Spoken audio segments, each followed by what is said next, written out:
Need to reset Safari on your iPhone?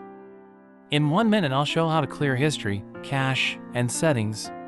First, unlock your iPhone and open the Settings app from the home screen. Scroll down and tap Safari to open the Safari settings page.